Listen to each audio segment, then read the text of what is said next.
Welcome to Belts, Bumps, and Barbed Wire, a podcast brought to you by DMVProWrestling.com. We're glad you joined us today, and now on with the show.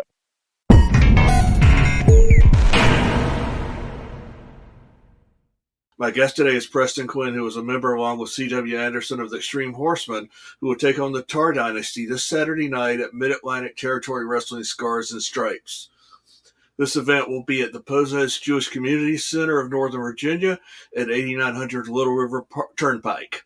The doors open at 6:30 p.m. and bell time is 7:15.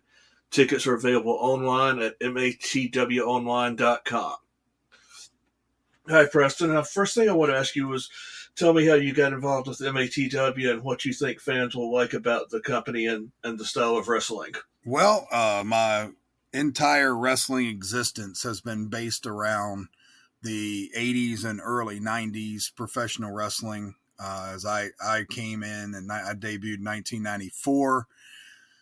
And it wasn't long after that the business had changed. And, you started to get the ECW stuff and different things like that. And wrestling had changed a bit. And I think now it's cyclical. And I believe that wrestling is starting to come back around where people understand the significance more so of storylines with like the Bloodline and WWE. And why has that captivated everybody? Because it's an actual storyline. I think character development and storylines are very important. And that's something that Mid-Atlantic specializes in. They have just done a great job of putting a roster together of not just wrestlers that look like wrestlers, but wrestlers that also remind you of the glory days of wrestling in the 80s. That is actually what I've looked forward to about attending the event Saturday night, because I grew up, we talked about it before this interview about the fact that we both grew up on Mid-Atlantic wrestling back in the day, and I grew up watching it every Saturday afternoon with my grandfather, and then we'd watch Worldwide on Sunday afternoon when we got home from church when it was on Sundays. So Could you set the stage for the storyline between the Tar Dynasty and the Extreme Horsemen? Really what that comes down to is the Tar Dynasty are the guys that are trying to come up into the top tier of the tag division. And one thing that Mid-Atlantic really does well is features tag team wrestling, just like the original Mid-Atlantic Territory was known for. A lot of companies, including the major ones, have just disregarded tag wrestling as almost something that's kind of an attraction more so than a mainstay. And I believe that four guys that are in there that can work in unison to make a great match is always better than two guys doing it. So the Tars they're at that point where they're right on the cusp of being in the top tier of the tag team division at Mid-Atlantic amongst all other indies that they're at. And me and CW live in the top tier from AML to MATW to anywhere that we go. We're always one of the top tag teams. So what it comes down to is the Tars just want to try and topple the Bull, and the Bull's not ready to be toppled yet. That makes sense. And we talked about how you grew up watching Mid-Atlantic and the way that it used to be as well, and the way it's coming back to, we hope. And could you talk about how you actually got into wrestling in the beginning? It was something that my mom tells a story that when I was 3 or 4 years old, I came running into the living room and I jumped over the arm of the couch and dropped my elbow on the pillow and said that I was going to be a wrestler when I grew up. So it's literally been a lifelong dream of mine was to be a wrestler. It was either going to be football or wrestling. Football is another love that I put equal to wrestling for me. But where I went to school at, the football program wasn't somewhere that was going to get you signed to a college. So it was wrestling for me. I'd looked into schools. I grew up in where I live now, near Newport News, Virginia. And I looked at wrestling schools, and at the time it looked like Ivan Koloff's school out in Charlotte was going to be where I was going to have to go. But when I turned 17, one of the Andersons, Pat Anderson, who was CW's original partner, he was trained by Ivan Koloff, and he lived in Newport News, and he started a school. So it happened at the right time for me. I turned 18, signed the contract to go to the school, and Just many months later, I debuted in wrestling in 1994, and that's how I got started. What wrestlers influenced you most back in the day? Arn Anderson and Bobby Eaton. Those are two great ones to be influenced by. Yeah. And to be part of the Anderson family now, it just blows my mind. Absolutely blows my mind. It does. I met Arn and Brock back in. Well, I actually met Arn a few years ago when the Four Horsemen were at MCW up here in Baltimore. But then I met Arn and Brock at Baltimore Celeb Fest back in February. I was actually in line to see Lex Luger, but they were next to him, so I ended up talking to them while I was waiting on Lex to get back from the restroom, and I didn't buy a photo op or an autograph because I already had it from Arn, and he was just as nice to me as if I was one of his friends talking to him there. So, and Brock was really nice as well, and so I just ended up getting a photo op with him because I wanted to see the next generation. Yep. Great people. And they took us in like, they just, with CW already having the last name and me being trained by an Anderson. And once Arn got to know me and saw me work, he was like, you're as much of an Anderson as I am. So he was like, you're in, and let's go take a family photo. And I still have that photo to this day of, me, CW, Brock, and Arn with, Brittany, CW's fiance, and we all took photos at WrestleCade together. That's very cool. What current wrestler have you enjoyed working with the most? Me and CW had a great run with the Dawsons down in AML. We really we had everywhere we went, we fought all over the place with them, and that was one of those things that just makes you better. You have to up your game every time when that match was getting more attention than the heavyweight title matches at that time. You really had to deliver. And AML, when you're there, you have to be like on top of everything, or the next guy up's taking your spot. So, and that's, Mid-Atlantic has kind of grown from that and gotten the same way where, everybody has to do their part very, very well because there's a lot of people looking to get in. But yeah, I'd say the Dawsons have been the most fun that I've had recently. I've had a run of a lot of different opponents lately. So it hasn't been one person that I would say has, been like, that's the one. But, I think that and working with Ricky and Kerry Morton, that was a ton of fun.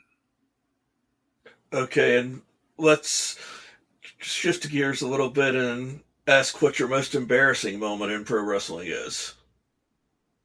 I guess it would have to be something really early on. No. I will tell. I know exactly what it is, and it's something that never happened in front of a camera. When I was very new in the business, I got called to be an extra at WWF at the time. And when I went there, I thought that we were going to be like doing physical things like working, maybe helping them set up and all that stuff. So I actually went there in like shorts and a tank top. And the other extras get there and they're like in suits. And I'm like, holy crap. And I just took off without anybody knowing, ran up to the nearest Target and bought a suit and came back like I was dressed in it the whole time. I felt like such an idiot. On the opposite end of things, what moment are you the proudest of in your pro wrestling career? Whew. There's a couple. Being able to team with Bill Eadie when he was the Mass Superstar and I was Mass Superstar number 2. That was one. Anything we ever did with Arn Anderson will always be tops for me. He's managed us numerous times, and just having his feedback as, sir, how would you have done this better? And he's like, that's exactly how we would have done it in Crockett. You guys did great. And that's probably my proudest moment, to have Arn say, I couldn't have made that any better. You guys did it exactly how I would have. I've added this question after someone else suggested it that I interviewed recently. What is the hardest bump you've ever taken? It's going to be close. Back when I thought I had to do crazy stuff to get noticed, I did an Alabama Jam leg drop from the second rope to the concrete floor and thought I broke my hip when I hit.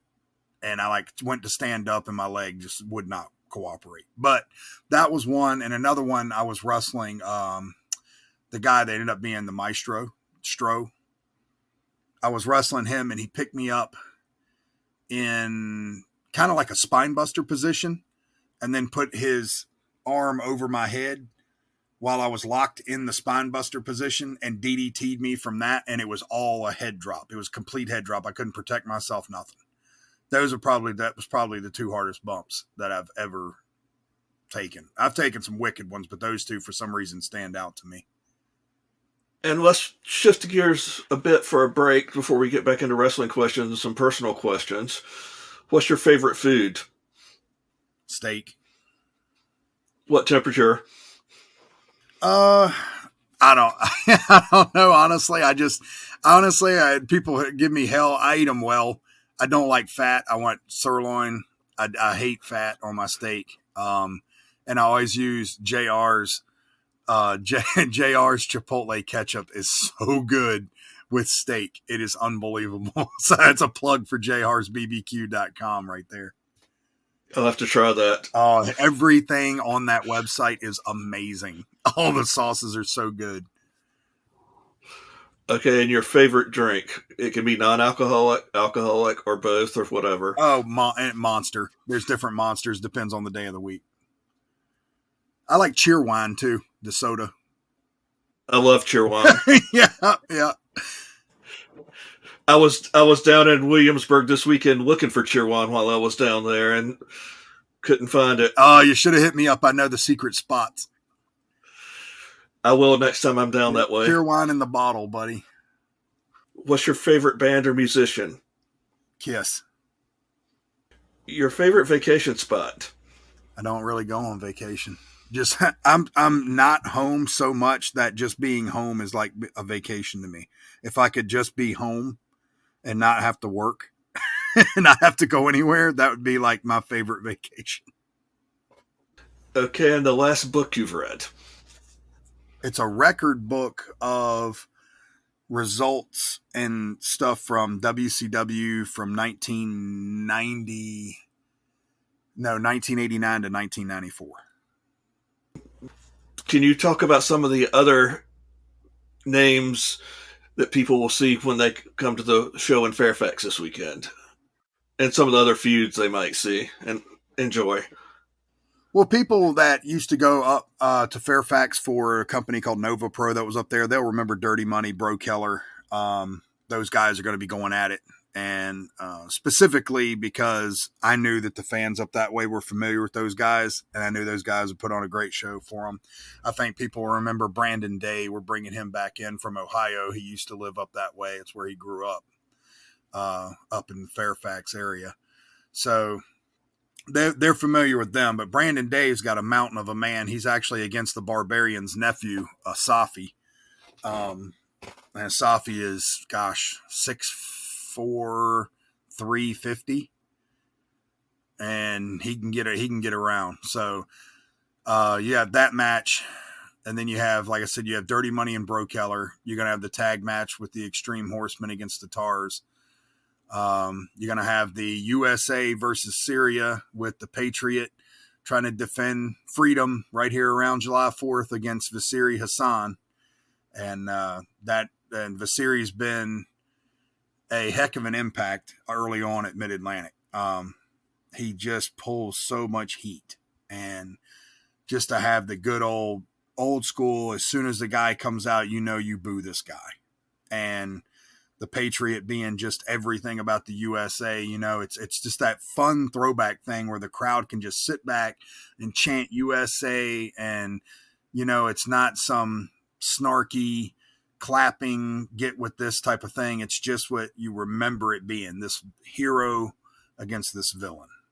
And I think that's going to be good. And then you'll have Doug Delicious take on Ace Montana, and Doug's been consistently one of our top heavyweights, but Ace Montana is a guy that's a blue collar guy.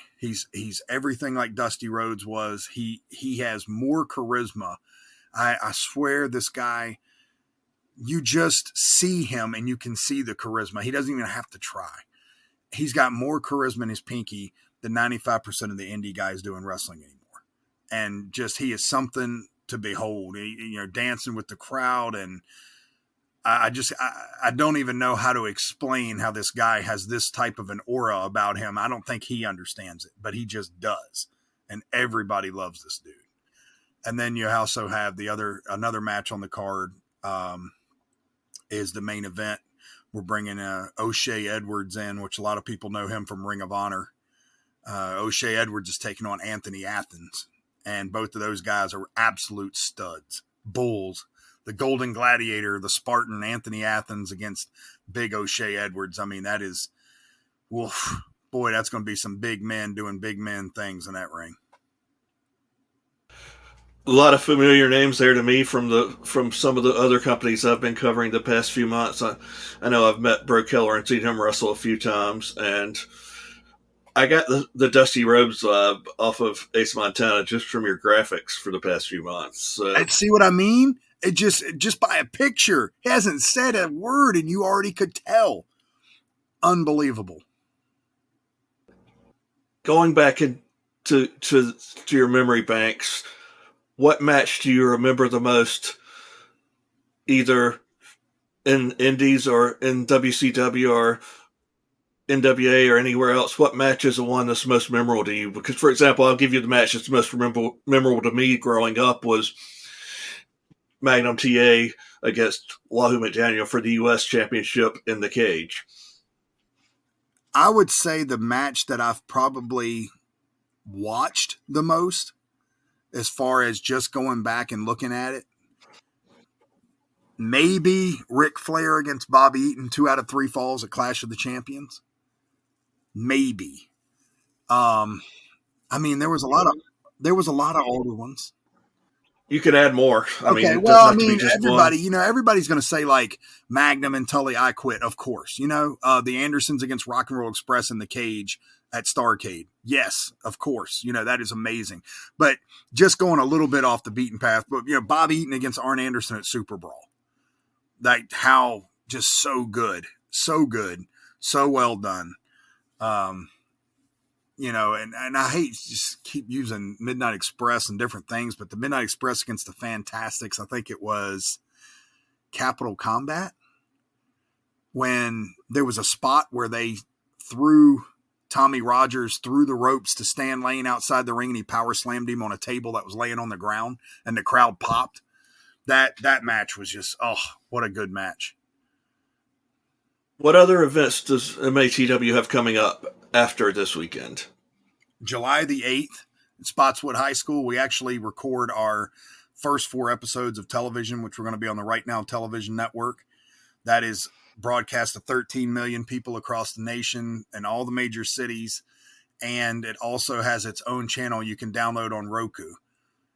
So anybody that's got Roku can get the Right Now television network on their television.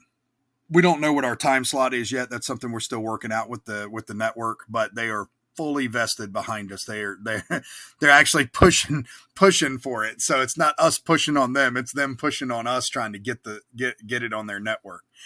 So July 8th, we actually do 4 episodes of television. And then, we got the rest. I want to say the rest of July we're off, but then we come back in August, and August 11th, we're going to be at Harley Davidson for a small show at the Harley Davidson dealership in Rocky Mount, North Carolina. And then the next night we'll be in Nashville, North Carolina, the National Guard Armory. Then come back August the 18th, we'll be at the Clark County Fair. And the next night we'll be in Elkton, Virginia at, the East Rockingham High School on August the 19th. So we have 4 shows in 2 weeks there in August. And I'd have to pull up our schedule for the next few months, because we're rocking and rolling coming out of summer. Summer is typically a downtime, so we're taking it easy on the bookings in the summer. But once fall starts to hit in, we've got big things coming. What advice do you have to anybody right now who is 15, 16, 17 years old, maybe even a little bit older, who wants to get into wrestling? Hit the gym. Stop, because what's going to separate you from the other 500,000 independent wrestlers out there? Most of them don't go to the gym. So if you have the look already, somebody will take you under their wing and make you right. But if you come in there 165 pounds soaking wet with kick pads on and you slap your leg every other spot, you're just one of the million. You know, nobody cares. And I just say separate yourself that way. Understand that if you come in and you're already a better looking specimen than the other guys, then you're going to get a better look regardless of how good or bad or inexperienced you might be in the ring. Because there's an upside there to somebody that has the look already. Look at Lex Luger, even back in the day. They were very patient with Lex Luger because they had said, he looks like an Adonis. He looks like an action figure. We gotta work with this guy.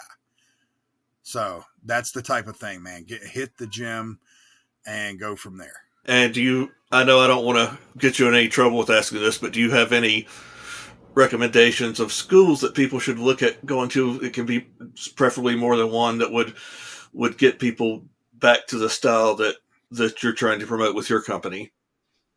I'm not sure if there's particular schools that teach exactly what we're looking for. I think it's almost, once you get your foundation, it's something you learn because it's something you study yourself. And it's something that we'll take guys in and say, you know, slow this down, work on this. This is what I need you to watch. You know, I'll tell guys, I specifically need you to watch this wrestler because that's who I see you like. And I'll be honest with you, almost everybody that I've been associated with that has been trained by Bob Keller is good. I mean, it just seems like everybody Bob Keller puts out there is ring ready or close to it. And there's not a lot of places that can say that. I know Monster Factory, they put people out and get them signed like crazy, but I'm not sure that Monster Factory puts out what Mid-Atlantic is looking for specifically, if that makes sense. That makes sense. I've been to a show up there and I actually talked to Danny Cage a bit. So I like going to events there just because it's so small and intimate. And in the front row, you're basically in the ring. You know, and I'm not in AML school with Coach Josh and Beer City Bruiser. That's another one that definitely you're going to get proper training at. You know, we have a school near me, but nobody that's really been anywhere or seasoned at all in wrestling is really, you know, able to take the time to work with the guys there. I'm not saying that it's a bad place to be. It's at least get your foot in the door, but I don't know that they can give you the tools that we're looking for when it comes to Mid-Atlantic. We're looking for very specific skill sets because we cast people when we book them. We don't book guys just because, oh, he's going to give us a good, Meltzer's going to love this match. We don't do any of that. We're like, hey, I need a Barry Windham. I need a Rick Rude. And I'll start looking at the indies going, who can I get to fill this spot? And then I find them and I tell them, this is what I need you to do. This is who I need you to study. And this is the direction I want to go with. And that's how that goes. I see people that I think that I cast in my mind mentally the indies, and they're not in that role usually because they're too busy doing the flippy. 100%. We want to provide an alternative. There's a lot of people that's not going to like what we're doing because they're going to say that we're setting wrestling back or whatever the case may be. But anybody that watched wrestling back then knows that wrestling back then was a completely different animal than than sports entertainment of today. So people that liked wrestling back then aren't necessarily going to like today's wrestling. Those are the people we're looking for. We're not looking for the clap, clap, clap people from AEW and all that because they want to see Kenny Omega and the Young Bucks do what they do. And there is definitely a spot for them in this business doing what they do. We are an alternative to that. We are for the disenfranchised and for the people that no longer, the 10 million people that were watching on Monday nights that no longer watch wrestling because they're probably just watching politics because that's probably a bigger back and forth character development than wrestling is these days. But that's who we're looking for. Is we're looking for those people that have been disenfranchised, and we're also looking for that young generation where a granddad or an older dad can take their kid and say, this is the wrestling I grew up on. This stuff is cool. And that kid, this is his first time ever seeing this type of wrestling play out. So there's a whole generation that did not get to see Mid-Atlantic, Jim Crockett Promotions, early WCW. There's an entire generation out there that never saw that. And we're providing that again so that they can have something they can watch aside from the many similar things that are on TV today. I take my daughter to shows, and that's basically how this site got started, because I started taking her to indie shows, and she liked it, but she doesn't like watching WWE or AEW on TV, and sometimes she gets bored at indie shows and some of the stuff that's going on because of the lack of character development, and it's just a match with people flipping around. And I'm going to bring her this Saturday night and tell her this is what it was like when I was a kid and what I watched with my grandfather, so that she'll understand. She's 10, so I think she will. Exactly. And that's exactly what we're looking for right there. You said it. You hit the nail on the head. Promote your social media and webpage and anything else for MATW, or anything else you want to plug here at the end. Yeah, matwonline.com. MATW Online on Facebook, MATW Online on Instagram, pretty much everywhere, YouTube. Just MATW Online is find that everywhere on Twitter, Instagram, YouTube, and Facebook, and also the .com, and everything's up there. We actually have 3 television pilot episodes up there that people can watch that are just were our practice runs, just at recording some of our events, editing them together, making sure the team is right on what we're looking for, and the announce teams, getting into a groove and all that. So all those things are actually up on the YouTube page. People can go watch. Okay, thanks for being a guest today, and I'm looking forward to seeing you wrestle Saturday night in Fairfax. All right, buddy. I appreciate you having me.